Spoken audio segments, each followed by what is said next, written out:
ఓం శాంతి 21/3/2026 సాకార ఈశ్వరీయ మధుర మహావాక్యాలు. మధురమైన పిల్లలారా, శ్రీమతమును అనుసరించి కళ్యాణకారులుగా అవ్వాలి. అందరికీ సుఖమును శాంతిని ఇచ్చే దారి తెలపాలి. ప్రశ్న: ఏ ప్రకారమైన పొరపాట్లు అయినా జరిగేందుకు ముఖ్య కారణమేది? జవాబు: దేహాభిమానం. దేహ అభిమానం కారణంగానే పిల్లలు చాలా తప్పులు చేస్తారు. అలాంటి వారు సర్వీస్ కూడా చేయలేరు. వారి ద్వారా అందరూ అసహించుకునే పనులు జరుగుతాయి. బాబా అంటున్నారు, పిల్లలు ఆత్మ అభిమానులుగా అవ్వండి. ఎలాంటి అకర్తవ్యము చేయకండి. పాలు పంచదార వలె కలిసిమెలిసి సేవ కొరకు మంచి మంచి ప్రణాళికలను తయారు చేయండి. మురళి విని ధారణ చేయండి. ఇందులో అజాగ్రత్తగా నిర్లక్ష్యంగా ఉండకండి. పాట: ఆకాశ సింహాసనాన్ని వదిలి రండి. ఓం శాంతి. ఆత్మిక పిల్లలకు ఆత్మిక తండ్రి శ్రీమతంని ఇస్తున్నారు. ఇప్పుడు నేను అన్ని సెంటర్లలోని పిల్లలందరితో మాట్లాడుతూ ఉన్నాను. మీ వద్ద త్రిమూర్తి, సృష్టి చక్రము, కల్పవృక్షము, మెట్ల చిత్రము, లక్ష్మీనారాయణులు, శ్రీకృష్ణుడు, ఈ 6 చిత్రాలు ముఖ్యమైనవి. ఇవి ఉంటే ప్రదర్శని అంతా ఉన్నట్లే ఇందులో సారమంతా వచ్చేస్తుంది. నాటకంలో ప్రకటనల కొరకు చిత్రాలు తయారు చేసినట్లు, వర్షము మొదలైన వాటికి చెడిపోకుండా ఉండునట్లు ఈ ముఖ్యమైన చిత్రాలు తయారు చేయాలి. ఆత్మిక సేవను పెంచేందుకు, భారత్వాసుల కళ్యాణం కొరకు పిల్లలకు శ్రీమతం లభిస్తుంది. కళ్యాణకారుడైన అనంతమైన తండ్రి అని మహిమ ఉన్నప్పుడు అకళ్యాణం చేయు వారు కూడా తప్పకుండా ఉంటారు కదా. అందుకే తండ్రి వచ్చి మరలా కళ్యాణం చేయాల్సి వస్తుంది. కళ్యాణం జరిగే ఆత్మిక పిల్లలు ఈ విషయాలను అర్థం చేసుకుంటారు. మనకు కళ్యాణము జరిగినందున మనం ఇతరులకు కూడా కళ్యాణం చేస్తాము. తండ్రికి కూడా పిల్లల కళ్యాణం ఎలా చేయాలి అనే చింతన జరుగుతూ ఉంటుంది. వారు యుక్తులు తెలుపుతూ ఉన్నారు. 6-9 సైజు గల షీట్పై ఈ చిత్రాలు తయారు చేయండి. ఢిల్లీ వంటి పెద్ద పట్టణాలలో తరచుగా చాలామంది మనుషులు వస్తారు. అక్కడ ప్రభుత్వం వారి అసెంబ్లీ మొదలైనవి, పార్లమెంట్, రాజ్యసభ ఇలాంటివి ఉన్నాయి కదా, జరుగుతాయి. సెక్రటేరియట్ వైపుకు చాలామంది వస్తూ ఉంటారు. అక్కడ ఈ చిత్రాలు ఉంచాలి. అనేక మంది కళ్యాణం కొరకు తండ్రి సలహాని ఇస్తారు. ఈ విధంగా టిన్ను రేకుపై చాలా చిత్రాలు తయారు చేయవచ్చు. దేహి అభిమానులుగా ఈ తండ్రి సేవలో లీనం కావాలి. తండ్రి సలహా ఇస్తూ ఉన్నారు. ఈ చిత్రాలు హిందీ, ఇంగ్లీష్ భాషలలో తయారు చేయాలి. ముఖ్యమైన ఈ 6 చిత్రాలు ప్రతి చోట ఉంచాలి. అలా చేస్తే అప్పుడు వీటిని అర్థం చేసుకునేందుకు మీ వద్దకు వందల కొలది జనం వస్తారు. కానీ దేహ అభిమానం వలన పిల్లల ద్వారా చాలా తప్పులు జరుగుతాయి. నేను పక్కా దేహి అభిమానిగా ఉన్నాను అని భావించకండి. తప్పులు చాలా జరుగుతాయి, కానీ సత్యం చెప్పరు. వీరిలో దేహ అభిమానం ఉంది అని చెడ్డ పేరు కలిగించే అసహించుకునే పనులు చేయకండి. మీరు సదా యుద్ధ మైదానంలో ఉన్నారు. ఇతర చోట్లయితే యుద్ధం 10-20 సంవత్సరాల వరకు నడుస్తుంది. మీ యుద్ధం మాయతో చివరి వరకు జరుగుతూనే ఉంటుంది. కానీ అది చాలా గుప్తం. ఎవరూ దీనిని తెలుసుకోలేరు. గీతలో కూడా మహాభారత యుద్ధాన్ని వర్ణించారు, కానీ దానిని స్థూలంగా శారీరకంగా చూపించారు. అయితే ఇది ఆత్మిక యుద్ధం, వికారాలపైన యుద్ధం. పాండవులది ఆత్మిక యుద్ధం కదా. పరంపిత పరమాత్మతో విపరీత బుద్ధి కలవారిది శారీరక యుద్ధం. బ్రాహ్మణ కుల భూషణులైన మీది ప్రీతి బుద్ధి. మీరు ఇతర సాంగత్యాలన్నీ వదిలి ఒక్క తండ్రితోనే జత కలిపారు. చాలాసార్లు దేహ అభిమానం రావడం వలన మర్చిపోతారు.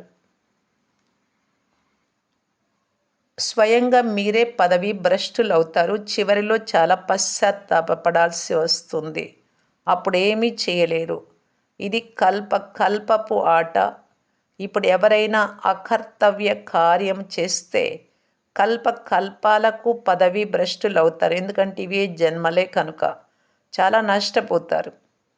తండ్రి అంటూ ఉన్నారు, ఇంతకుముందు మీరు 100% నష్టంలో ఉండేవారు, కానీ ఇప్పుడు తండ్రి 100% లాభంలోకి తీసుకెళ్తారు కనుక శ్రీమతమును అనుసరించాలి. ప్రతి బిడ్డ కళ్యాణకారిగా అవ్వాలి. అందరికీ సుఖమునిచ్చే మార్గాన్ని తెలపాలి. సుఖము స్వర్గంలో ఉంటుంది, నరకంలో ఉండేది దుఃఖం ఎందుకు? ఇది వికారీ ప్రపంచం, అది నిర్వికారిగా ఉండేది. ఇప్పుడు వికారీ ప్రపంచంగా తయారైంది. తండ్రి మళ్ళీ నిర్వికారిగా చేస్తారు. ఈ విషయాలు ప్రపంచంలో ఎవ్వరికీ తెలియవు. అందువలన ఈ ముఖ్యమైన చిత్రాలన్నీ ముఖ్య ప్రదేశాలలో పర్మనెంట్గా ఉంచాలి. మొదటి ముఖ్యమైన పట్టణం ఢిల్లీ, రెండవది ముంబై, తర్వాత కలకత్తా. ఎవరికైనా ఆర్డర్ ఇస్తే షీట్పై చేసి ఇస్తారు. ఆగ్రాలో కూడా చాలామంది పర్యాటకులు వెళ్తారు. పిల్లలు చాలా బాగా సేవ చేస్తున్నారు. ఇంకా కొన్ని కర్తవ్యాలు చేసి చూపించాలి. ఈ చిత్రాలు తయారు చేయడంలో కష్టమేమీ లేదు, కేవలం అనుభవం ఉండాలి. మంచి పెద్ద పెద్ద చిత్రాలు ఉండాలి. దూరం నుండి ఎవరైనా చదువుకోగలగాలి. సృష్టి చక్ర చిత్రం కూడా పెద్దదిగా ఉండాలి. సురక్షితంగా ఉంచాల్సి వస్తుంది, ఎవ్వరూ పాడు చేయరాదు. యజ్ఞంలో అసురుల ద్వారా విఘ్నాలు వస్తాయి, ఎందుకంటే ఇవి క్రొత్త విషయాలు. ఈ దుకాణం తెరిచి కూర్చున్నారు. ఇంతవరకు మనం క్రిందకు దిగుతూ వచ్చాము అని, ఎక్కడో లోపం ఉంది అని అందరూ చివరిలో అర్థం చేసుకుంటారు. తండ్రి కళ్యాణకారులు. భారతదేశ కళ్యాణం ఎలా ఎప్పుడైందో వారు మాత్రమే తెలుపగలరు. భారతదేశాన్ని తమో ప్రధానంగా ఎవరు చేస్తారో, మళ్ళీ సతో ప్రధానంగా ఎవరు చేస్తారో, ఈ చక్రం ఎలా తిరుగుతుందో ఎవ్వరికీ తెలియదు. సంగం యుగం గురించి కూడా తెలియదు. భగవంతుడు ప్రతి యుగంలో వస్తారు అని భావిస్తారు. అప్పుడప్పుడు భగవంతుడు నామరూపాలే లేవు భగవంతుడికి అని అంటారు. ప్రాచీన భారతదేశం స్వర్గంగా ఉండేది. క్రీస్తు పూర్వం 3000 సంవత్సరాల క్రితం దేవతల రాజ్యం ఉండేది అని కూడా అంటారు. కల్పం ఆయువు చాలా పెంచేశారు కనుక పిల్లలు దేహీ అభిమానులుగా అయ్యేందుకు చాలా శ్రమ చేయాలి.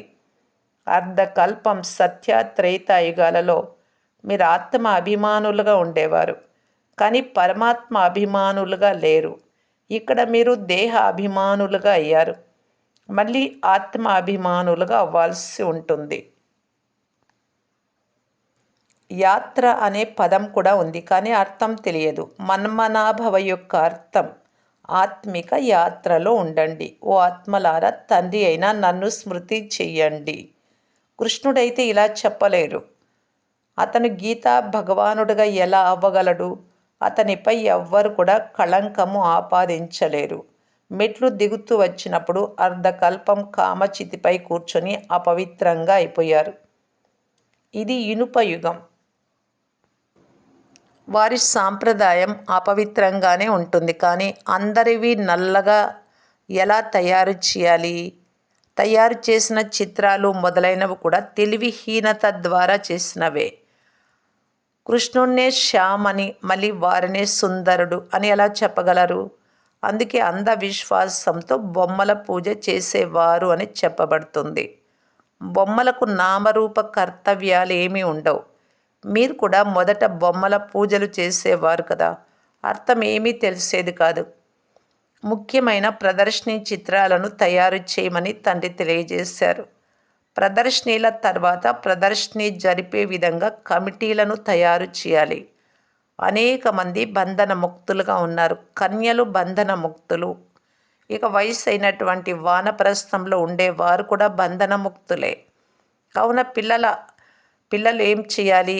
నేనిచ్చేటటువంటి ఆదేశాలను అమలులోకి తీసుకురావాలి. మీరు గుప్త పాండవులు, ఎవ్వరూ గుర్తించలేరు. తండ్రి కూడా గుప్తమే, జ్ఞానం కూడా గుప్తమే. అక్కడ మనుషులకు జ్ఞానం నిస్తారు. ఇక్కడ తండ్రి అయిన పరమాత్ముడు ఆత్మలకు జ్ఞానం నిస్తారు, కానీ ఆత్మ జ్ఞానం తీసుకుంటుంది అని వారికి తెలియదు. ఎందుకంటే వారు ఆత్మను నిర్లేపము, ఏమి అనుభవించదు అని అంటారు. వాస్తవానికి అన్ని పనులు చేసేది ఆత్మనే. కర్మానుసారం ఆత్మ పునర్జన్మలు తీసుకుంటుంది. తండ్రి ఈ పాయింట్లన్నీ చాలా బాగా బుద్ధిలో వేస్తారు. అన్ని సెంటర్లలోనూ నెంబర్ వన్ దేహి అభిమానులుగా ఉన్నారు. ఒకే విధంగా లేరు. ఎవరైతే మంచి రీతిగా అర్థం చేసుకుంటారో వారు ఇతరులకు కూడా అర్థం చేయిస్తారు. దేహ అభిమానులు కొంచెం కూడా అర్థం చేసుకోరు. ఇతరులకు అర్థం చేయించలేరు. నాకేమీ అర్థం కాదు అని అనడం కూడా దేహ అభిమానమే. అరే, నీవు ఒక ఆత్మవు, తండ్రి కూర్చొని ఆత్మలకు అర్థం చేయిస్తూ ఉన్నారు. మీ బుద్ధి వికసించాలి. అదృష్టంలో లేకుంటే వికసించనే వికసించదు. కావున తండ్రి పురుషార్థం చేయిస్తూ ఉన్నారు. కానీ భాగ్యంలో లేకుంటే పురుషార్థం కూడా చెయ్యరు. తండ్రిని వారు ఇచ్చే ఆస్తిని గురించి తెలుసుకోవడం చాలా సులభం. అనంతమైన తండ్రి నుండి వారసత్వం లభిస్తుంది. భారత్ వాసులైన మీరంతా భగవాన్ భగవతీలుగా ఉండేవారు. ప్రజలు కూడా అలాగే ఉండేవారు. ఈ సమయంలో పతితమైపోయారు. స్వయాన్ని ఆత్మగా భావించి తండ్రిని స్మృతి చేయమని ఎంతగానో అర్థం చేయించబడింది. తండ్రి చెప్తున్నారు, పిల్లలు, నేను మిమ్మలను గాడెస్గా చేశాను. మీరిప్పుడు ఎలా అయిపోయారు? ఇది కుంభీ పాక నరకం, భయంకరమైన నరకం. విషయ వైతరణి నదిలో మనుషులు, జంతువులు, పక్షులు మొదలైనవన్నింటినీ ఒకేలా చూపిస్తారు. ఇక్కడి మనుషులైతే ఇంకా చెడిపోయారు. ఇక్కడ మనుషులు అంతకంటే నీచంగా తయారైనారు. మానవులలో క్రోధం కూడా చాలా ఉంది. లక్షల మందిని చంపుతారు. వేశ్యాలయంగా తయారైన భారతదేశాన్ని మళ్ళీ శివాలయంగా శివబాబానే తయారు చేస్తారు. తండ్రి ఎంతో మంచి రీతిగా అర్థం చేయిస్తారు. ఫలానా విధంగా చేయండి, చిత్రాలను తయారు చేయండి, గొప్ప గొప్ప వారికి తెలియజేయండి అని తండ్రి డైరెక్షన్ ఇస్తారు. గొప్ప గొప్ప వ్యక్తులందరికీ అర్థం చేయించండి. ఈ ప్రాచీన యోగము, ప్రాచీన జ్ఞానము అందరికీ వినిపించాలి. పెద్ద హాల్ తీసుకొని ఎగ్జిబిషన్ పెట్టాలి. వారు మన వద్ద ధనము మొదలైనవి తీసుకోరాదు. అయినా బాడుగ కావాలి అంటే తీసుకోండి అని చెప్పాలి. చిత్రాలు చూడండి అని చెప్పండి. వారు చిత్రాలు చూస్తే వెంటనే ధనాన్ని వాపస్ ఇస్తారు. కేవలం మీరు వారికి యుక్తిగా అర్థం చేయించాలి. వారి చేతుల అథారిటీ ఉంటుంది కదా, అనుకుంటే అన్నీ చేయగలరు. వారు అర్థం చేసుకోక వినాశకాలంలో విపరీత బుద్ధిగా ఉంటే వినాశనాన్నే ప్రాప్తి చేసుకుంటారు. పాండవులు భవిష్యత్తులో పదవులు పొందుకున్నారు. అది కూడా వారికి రాజ్యము భవిష్యత్తులో లభిస్తుంది, ఇప్పుడు లభించదు. ఇప్పుడున్న భవనాలు మొదలైనవన్నీ విరిగి పడిపోతాయి. తండ్రి తెలిపించారు, ఎగ్జిబిషన్ కూడా పెట్టాలి. కార్డులపై అచ్చు వేసి ఆహ్వానించాలి. మొదట పెద్దవారికి తెలిపితే మీకు సహాయం కూడా చేస్తారు. కానీ నిద్రిస్తూ ఉండరాదు. చాలామంది పిల్లలు దేహ అభిమానంలో నిద్రిస్తూ ఉన్నారు. కమిటీలను తయారు చేసి క్షీరఖండంగా పాలు పంచదారలాగా కలిసిపోయేది. అలా తయారై ప్రణాళికలు తయారు చేయాలి. కానీ మురళి చదవలేదు అంటే ధారణ ఎలా జరుగుతుంది? చాలామంది చదవకుండా అజాగ్రత్తగా నిర్లక్ష్యంగా ఉన్నారు. మాతేశ్వరి గారి అమూల్యమైన మహావాక్యాలు. ఆత్మ ఎప్పుడూ పరమాత్ముడి అంశము అవ్వజాలదు. చాలామంది మనుష్యులు ఆత్మలైన మనం పరమాత్ముడి అంశాలమని భావిస్తారు. అంశము అంటే చిన్న ముక్క. ఒకవైపు పరమాత్మ అనాది మరియు అవినాశి అని అంటారు. ఇప్పుడు ఇటువంటి అవినాశి పరమాత్మను ముక్కలలోకి, తుంటలలోకి ఎలా తెస్తారు? పరమాత్మ ఎలా కట్ అవ్వగలరు? ఆత్మయే అజరమైనది, అమరమైనది కనుక ఆత్మకు జన్మనిచ్చేవారు తప్పకుండా అమరులే కదా. ఇలా అమరమైన పరమాత్మను తుంటలలోకి తీసుకురావడము అంటే పరమాత్మను కూడా వినాశి అని అన్నట్లే కదా. కానీ మనకు ఆత్మ పరమాత్ముడి సంతానమని తెలుసు కనుక మనం పరమాత్ముడి వంశస్థులం, అనగా వారి పుత్రులం. వారి తుంటలం ఎలా అవుతాం అంటే అంశము. పరమాత్మ అంశం అంటే ముక్క అని.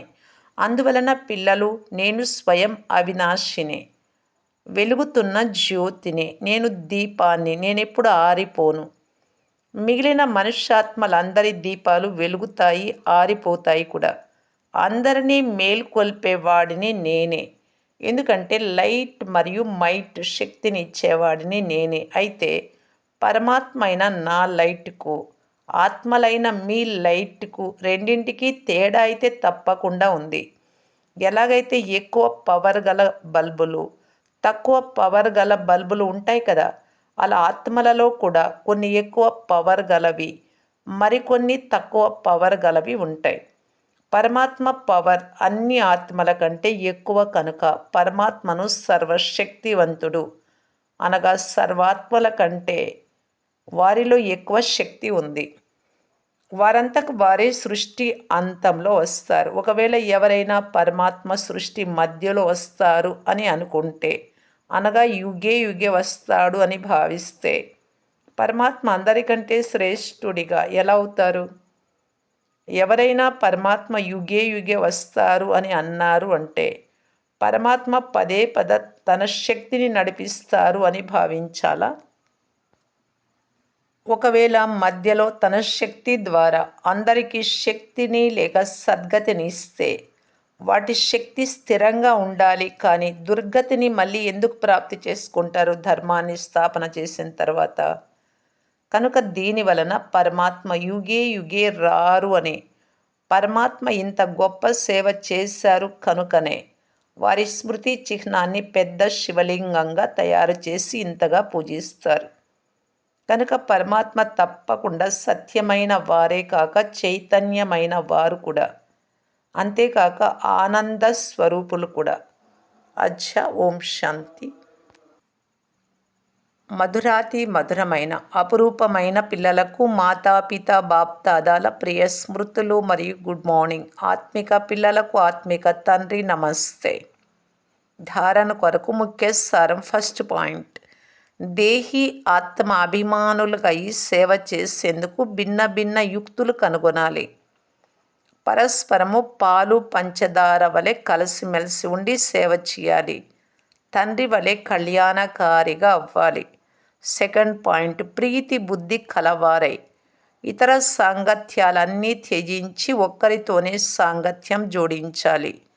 కల్పాంతరాలకు నష్టం కలిగించే అకర్తవ్యాలు ఏవి చేయరాదు.